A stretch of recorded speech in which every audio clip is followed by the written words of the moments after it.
Now is the time to tell of the unaccountable, of apparitions by night and phantoms in shadow. Time to tell strange tales of fantasy and the supernatural. Mystery Theater presents The Hitchhiker by Alan King.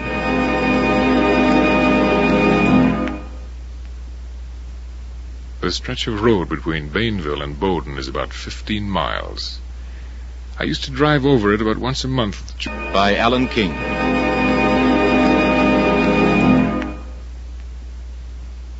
The stretch of road between Bainville and Bowden is about 15 miles. I used to drive over it about once a month with George Kirby. George was supervisor for the J.K. Land and Land Company, and we used to make a monthly inspection trip over his territory. We usually worked it so that we ran into Bowden at night.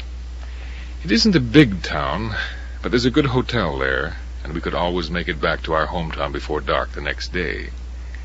We would take turns driving. When George was driving, sometimes I'd sit with him. If I was pretty tired, maybe I'd move into the back seat and sleep for a while. This particular night, about 6 months ago, he was driving and I was sitting in the front. It was a poor sort of night. It had been raining, and there were patches of mist that came at you when you least expected them. I'd been telling George about a farmer I'd met. This'll kill you. The guy looks me right in the eye and says, "Boy, you won't sell me one of those things. I invented one myself 10 years ago." Did you see it work? Sure, he showed me. You should have heard the noise. Sounded more like a young threshing machine. You gotta hand it to those farmers. You know, those guys can make anything and fix anything. Well, I remember once in Indiana someplace. George, look out! There's someone in the... Where?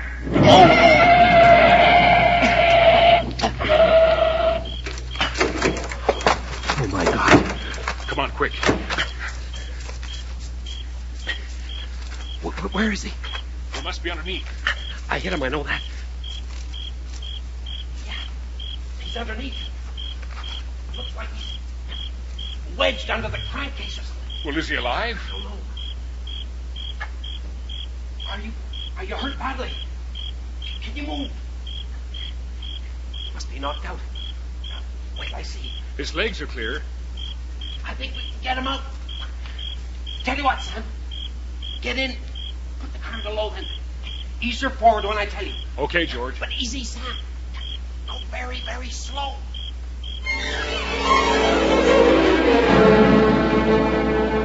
We got him out.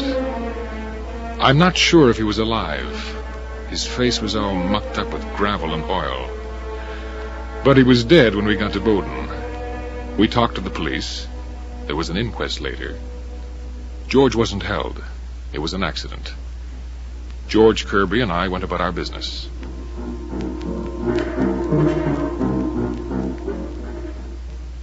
I'm Larry Mason. I'm a salesman.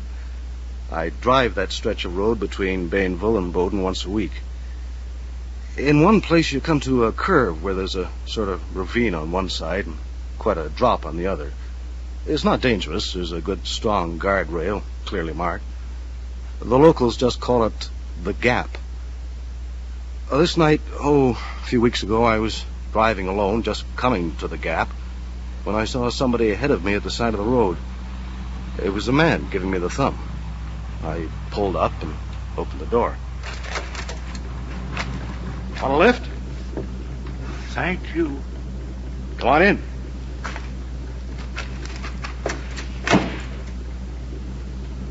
Going down to Bowden? Yes. Be there in 10 minutes.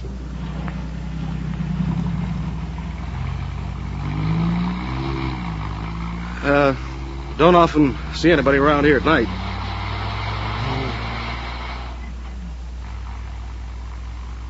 Cigarette? No. Thank you. Think I'll have one. Don't blow that light out. Huh? Hold it there a moment. Well, what's the matter?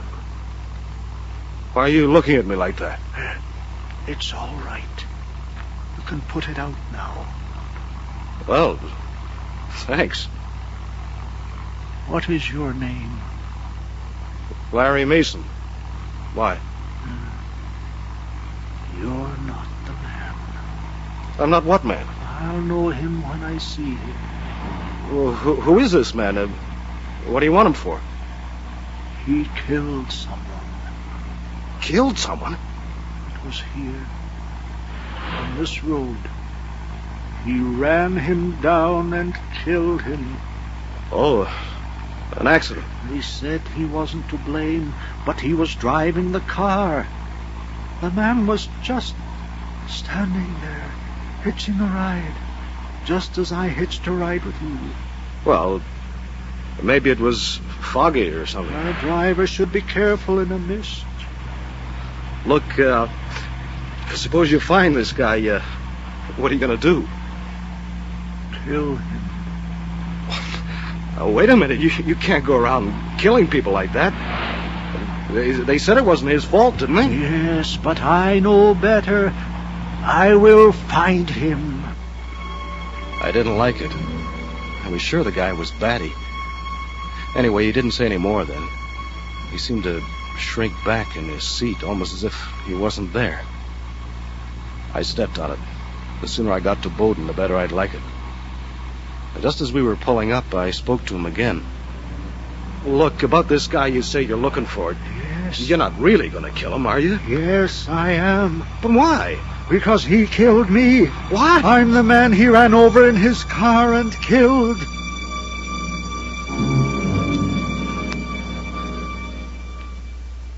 Whether the door on his side opened or not, I haven't any idea. But I do know that suddenly he was gone. I just sat there. I lit a cigarette and kept telling myself the guy hadn't been in the car. He hadn't talked to me. And all the time I knew I didn't know what I knew. I threw the cigarette away and went in for a coffee. Biddy Kirk was behind the counter with the usual grin all over her fat face. Hiya, Larry. Hi, Biddy. Coffee? Yeah. And what else? We got some nice... Hey, what's the matter with you? You look like you want something stronger than coffee. Coffee will do. Nothing to eat. Are you sick or something? No, I'm not sick. Okay. Here you are. Here's your coffee. Thanks. Look, are you sure you're okay? You don't look very good. I'm okay. Say, Biddy. Yeah? Do you remember about... Oh, I guess it must have been a few months ago. There was a Hi, Biddy. Chuck. Larry, Hi. how's the coffee tonight, Biddy? Strong enough for you. Swell. Coming up. Anything to eat? I don't know. I'll drink the coffee first. Okay. Here. Well, call me if you want something. Gotta get back in the kitchen and get some sandwiches made. You just drive in from Bainville? Yeah. Why? Oh, I just wondered. What's on your mind? Lose a big order or something? No, Well, I gave a guy a lift down here. So what? So did I. Do it all the time. What's new about that? There's something funny about the guy. I picked him up just the other side of the gap. Gave me the creeps. Wait a minute. What'd this guy look like? Oh, pale sort of hair, dead-looking, grayish sort of face. Yeah? Go on. He talked about an accident. I lit a cigarette, and he sort of peered into my face when I struck the match. And then he said, I wasn't the guy he was looking for, or something like that. Where did you drop him? Brought him right into Bowden. Stopped the car, and he was gone, just like that. Larry, I picked up that guy myself. Just the other side of the gap. I shouted at him. It wasn't the same man. He was kidding me. It wasn't possible. But the description tallied. The only difference was he'd only ridden a couple of miles with Chuck and hadn't said anything about the accident. Accident? What accident? I'll tell you in a minute. First of all, when I'd brought him into Bowden, how did he get back to the other side of the gap in time for you to pick him up? You were right behind me. He couldn't. Not unless he's got a twin brother. Or unless he's a ghost who likes hitching rides. Yeah. That's about the only explanation. Hey, what is this? You trying to tell me you believe... Just a minute, chum. Biddy, Yeah? Getting hungry out there? can you come out a minute? Sure. What'll it be? Corned beef on rye? Biddy, I want you to tell me something. Can you remember an accident between here and Bainville? Oh, I can remember plenty of them. Well, yes, I know, but this one... Well, I don't know the name of the man who was driving. I don't even know when it was, but he hit a hitchhiker. A hitchhiker? Can you remember it, Biddy? Sure, yeah. Yeah, that was George Kirby. He was driving not very long ago. And Sam Henderson was with him. Yeah, they have the inquest up in Bainville. Yeah. It was a misty night, I remember. George said at the inquest he couldn't see very well, and he hit this guy before he even saw him. Who was the guy he hit? Do you know? Oh, he lived up by the Gap. I didn't really know him. Seen him in here a couple of times. He was a writer or something. What's all this about? Well, what did he look like? Pale sort of guy. Looked like he needed a good meal. Kind of mousy-colored hair. That sounds like... What sort of a voice had he? Oh, I don't remember. Yeah, kind of quiet and slow, I think. That's what I wanted to know. Okay, thanks, Biddy. Anything to oblige. I guess I'll go back to my sandwiches. Give me a shot when you're hungry. Okay. Come on, Larry, what is all this? Chuck, the guy you and I picked up is the guy George Kirby ran over and killed. Are you out of your mind, Larry? He's dead. Dead or not, the guy I picked up looked right into my face and said he was after the guy who ran him down and killed him. And You're making this up. And when he found this man, he was gonna kill him. I don't know how long we sat there arguing it out. In the end, we didn't know whether we were sane or crazy. We had all the facts. They'd only fit into one pattern. And that pattern was impossible. In the end, we did come to one conclusion. It seems to me, whatever way you look at it, this George Kirby may be in danger. Yeah, but from what? Or from whom? Somebody's threatening him. Or trying to scare him. Somebody pretending to be a ghost. There must be two people pretending to be a ghost. There's one thing certain. The man you picked up tonight can't be the same man I picked up. It's not physically possible. Chuck, I don't believe in ghosts any more than you do. But what happened tonight can't be explained. It can. It must be. Well? Maybe these two men we picked up were twins. Triplets. The third one was the guy who was killed. Well, that's fantastic. Is a ghost any less fantastic? No, but... Well, anyway, we gotta warn this guy, Kirby, that someone's after him. We don't even know him. Oh, we can leave a message with Biddy. Give her a shout. I want something to eat anyway. Oh, Biddy, how about a sandwich? Getting hungry now, eh? Yeah, give me a corned beef and rye and a dill, and another cup of coffee. Now, how about you, Larry? That'll do for me, too, I guess. And, Biddy, Yeah? will you be seeing this, George Kirby sometime? Don't guess so. He comes in pretty regular. Could you give him a message? Sure. What is it? Well, just tell him that... Well, we found out that somebody's threatening him, see? Threatening him? Who is? Well, we don't quite know. Tell him not to pick up anybody between here and Bainville. I don't get it. It's all right, Biddy. He's in danger. And we don't know him, so the only thing we can do is leave the message with you. Well, I'll tell him. But he'll probably laugh in my face. Well, maybe he will. But tell him anyway, see?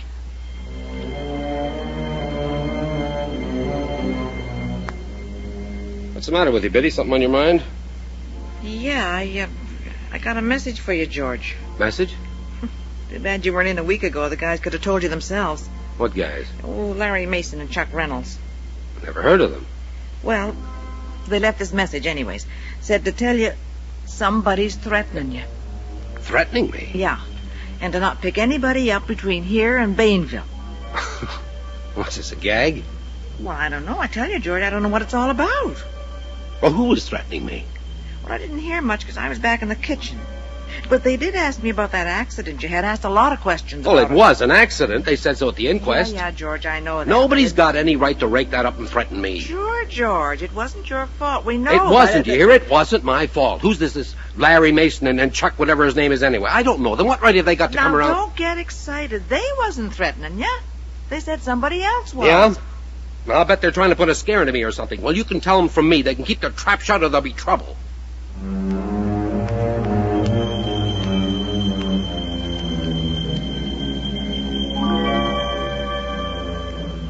The next time I saw Biddy, I heard how George Kirby had taken the warning. That's what you get for trying to help somebody. Anyway, I'd done what I could. And as the days went by, I began to feel as though I'd dreamed the whole thing. It was all too fantastic. Then one day I met George Kirby face to face. I'd gone to Indianapolis for a sales meeting.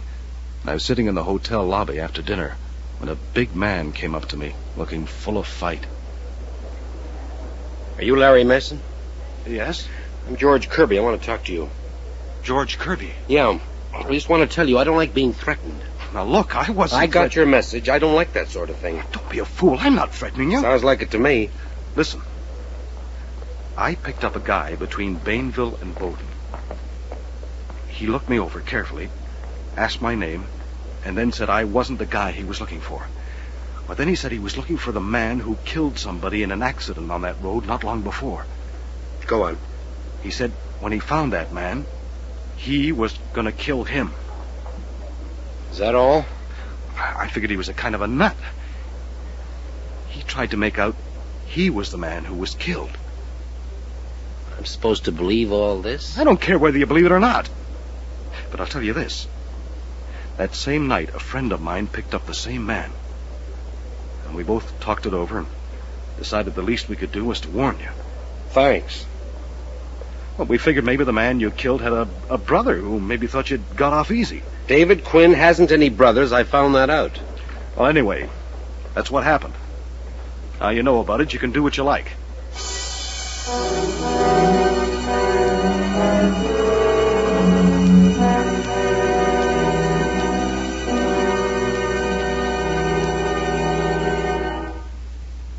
The way he treated me, I didn't care what happened to George Kirby. But whether I cared or not, I was to be there when it did happen. And because I was there, I found myself giving evidence before a coroner's jury. A jury inquiring into the death of George Kirby. Now, Mr. Mason, will you tell us what you saw on the night in question? Well, I was driving from Bainville to Bowden. I guess I left Bainville about 11 p.m. Did you see the Kirby car? Well, there was a car ahead of me. I could see its taillights. But I didn't know then whose it was. Yes, go on. As a matter of fact, it passed me. I could see it for a while, and then it went around a curve, and I lost sight of it. But when did you see it again? A few minutes later, I came around a curve myself, and there was this car picking up a hitchhiker. Before I caught up to it, it was on its way again. You're certain that someone got into the car? Yes, quite certain. In fact, you will swear to it? Well, Yes, I will. Is there some doubt in your mind? No, someone did get into that car. I see. And then what happened? It drew ahead of me again. Then I came to the place in the road they call the Gap, and there was a car piled up against a rock on the south side. The car you've been telling us about? Yes. When you say it was piled up against a rock, is there not a sort of cliff at that point with guardrails protecting motorists? Yes, although there are a couple of places where there are big rocks. You mean the guardrail runs a certain distance, and then there is a rock, and then the guardrail continues past it? That's right. And this car was piled up against one of these rocks? Yes. What did you do? Well, I stopped and ran over to the car. It must have turned over at least once. The top was all smashed in, and so was the front. Kirby was behind the wheel. He seemed to be crushed, and there was another man in the back who didn't seem too badly hurt. That was Samuel Henderson. Yes, I got him out of the car. And then I tried to get at Kirby, but I couldn't move him. So all I could do was watch for a car passing, which I did. I flagged it and sent Henderson down to Bowden for the police and some kind of a tow truck. And you waited there until they came? Yes. Was there anyone in the front passenger seat of the Kirby car? No. Are you quite certain? Quite certain, and there couldn't have been. Why do you say that? Well, because the front was so badly crushed, he would still have been there. But you told us a moment ago that you saw the Kirby car stop and pick up a hitchhiker. Do you still say that? Yes. Then how do you account for the fact that there was no one else in the car when you found it? I can't account for it. Maybe he was in the back seat and got out before I arrived. Perhaps. We shall see about that. I may wish to examine you further on this point. You may step down now.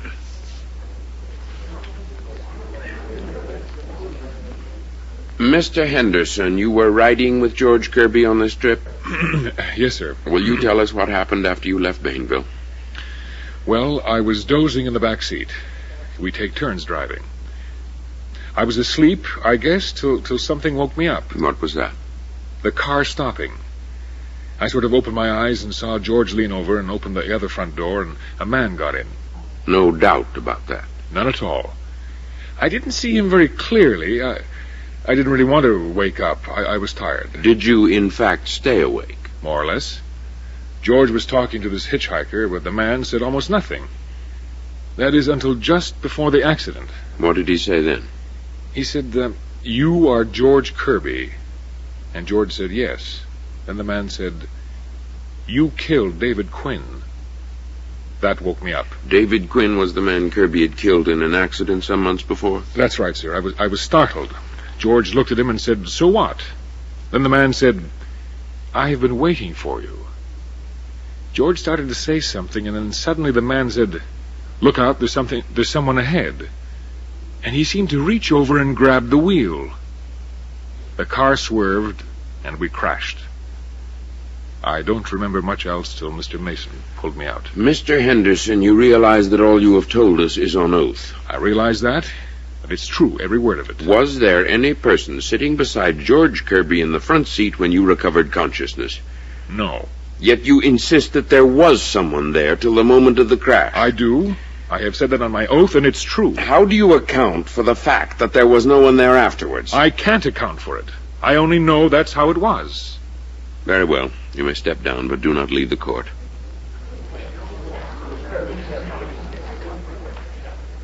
You are a trooper with state police? Yes, sir, I am. I understand you were called to the scene of the accident in question between 11 and 12 at night. Yes, sir. What did you find on arrival? I found the Kirby car piled against a rock on the south side of the road. It had hit the guardrail and bounced off it and then turned over. Mr. Mason was waiting for me. I found George Kirby pinned behind the steering wheel, apparently unconscious. I had brought up a truck from the police garage, and we had to use tools to get the door off on the driver's side so we could get Kirby out. How badly was he injured? He was dead when we got him out. What did you do then? I took a statement from Mason, and then I went back and examined the marks of the car on the road. I saw that it had apparently swerved right over to the guardrail. How do you come to that conclusion? By the skid marks. Kirby must have applied the brakes, and they left marks. Did you examine carefully the front of the car and the roof? Yes, sir. The whole front and top had been smashed. In your opinion, if anyone had been riding in the front passenger seat, could he have gotten out? He could not. I will swear to that. You have heard the evidence of Mr. Mason and Mr. Henderson to the effect that Kirby did pick up a passenger. Yes, sir. All I can say is he must have got out before the crash. But Mr. Henderson says he did not. I don't know about that, but I will swear that no person was in that front seat at the time of the crash. It couldn't be. They had Henderson and me back on the stand, and they made monkeys out of us. It wasn't so bad for me. The hitchhiker could have got out of that car without my seeing him. But Henderson wouldn't budge an inch from his story. In the end, we both slunk out of the inquest with everyone convinced we both committed perjury. Henderson took me over to the hotel to have a drink in his room. I sure needed it. Who was he, Mason? Who was he? You know, don't you? Yes. Yes, I know, and yet... And yet it couldn't have been. You imagined it. And I imagined I gave him a lift 3 or 4 weeks back. I imagined he said he was going to kill George Kirby. And Chuck Reynolds imagined he gave him a lift, too. I imagined him. And I'll never forget him. Neither will I. Neither will I, because he... Oh, don't say it, Henderson. After all, we don't believe in ghosts, do we? I believe in what I see, Mason. Then you didn't see anything. Mind if I help myself? I need it. Now, please go ahead. Thanks.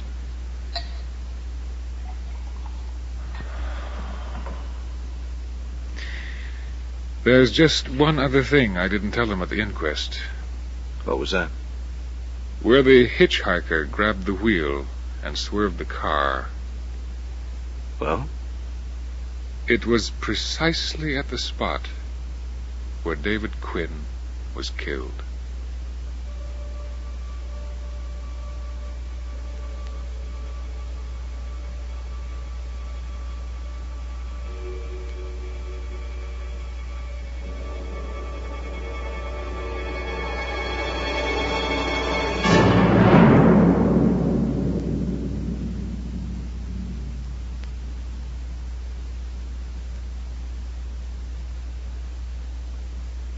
The Hitchhiker, by Alan King, was item 3 in a 4-part series of tales of the supernatural, written for and presented by the Mystery Theater, with John Vernon as Sam Henderson, Cease Linder as George Kirby, Frank Perry as Larry Mason, and Hugh Watson as Old Quinn.